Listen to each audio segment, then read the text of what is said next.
मु काई काहाकू सर्टिफिकेट देबी आज्ञा लोक जो माने मते देखिचंती जो माने मते भल पाउचंती आजिका दिन रे मु जहांक पाखरे पहुंचुची जहांक काम करिया को चाहूची मु सेई ट्रैक रे रहिबा पई चाहूची मु कोनोसी नेगेटिविटी भितर को जीविनी कि कहार व्यक्तिगत टिप्पणी रो उत्तर भी रखिबिनी। निर्वाचन आगे चली उष्णता बढ़ी बढ़ी चली अनेक गुड़े कथा सामना को आसिलानी। मैडम लेखाश्री वर्तमान समय रे आपण बालेश्वर सांसद प्रार्थी भाव रे लड़ुचंती कोन नुआ ट्रेंड आपण देखुचंती बालेश्वर रे? एथर बालेश्वर सांसदीय क्षेत्र रो बिजू जनता दल बहुत संख्या रे वोट पाई कि जितिबो एटा होची ट्रेंड एवं सातोटी जाक विधानसभा निर्वाचन मंडली रे मध्य बिजू जनता दल बाजी मात करिवो एटा स्पष्ट भाव रे जणा पडुची। आउ बालेश्वर रो हवा सेटा कहूची बालेश्वर बासी से कहउचंती। हाँ किंतु गत थर बिजू जनता दल सेठी जीति पारि नथिला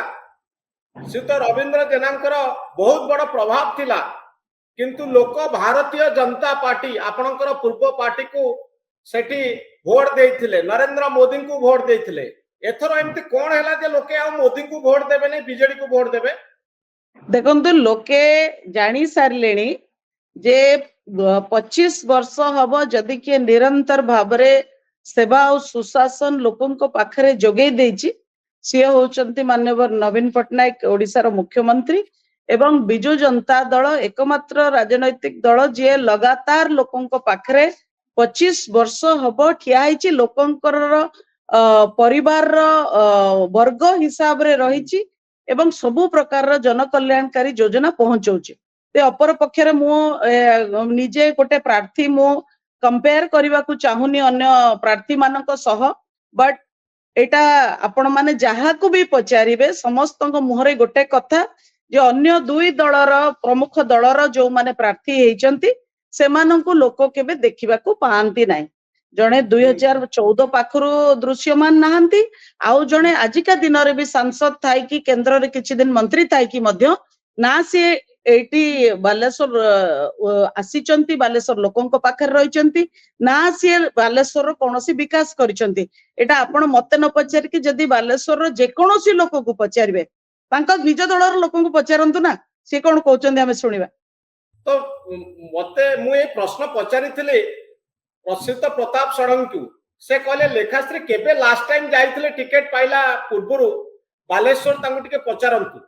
कि टिकट पाई साला परे बालेश्वर को आसीचंती तो सतरे कोन बालेश्वर सहित आपनकर किछि संपर्क नथिला टिकट पाइला परे आपण बालेश्वर गले?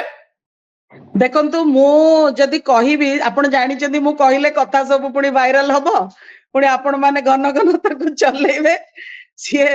मोर जो डेवलपमेंट एजेंडा धरिकी मु आसीची विकास रो जो एजेंडा धरिकी आसीची माननीय मुख्यमंत्री जो वार्ता नहीं के आसी से वार्ता रु मु दिगहरा हेबी बोली मु किछि कहबी नाही किंतु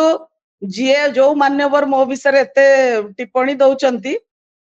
मु एतिकी केवल कहिबी जे तांकर निजर मंत्री थिबा बेले हो कि सांसद रहिला बेले हो कोनोसी विकास मूलक उपलब्धि नाही बोली से मो ऊपर व्यक्तिगत आक्षेप करचंती। तेणु मो I would like to focus on development मो आजी लोकंकर सेवा करिबा पई विशेष भाबरे बालेश्वर वासी को सेवा करिबा पई जेहेतु नीलगिरी मो घर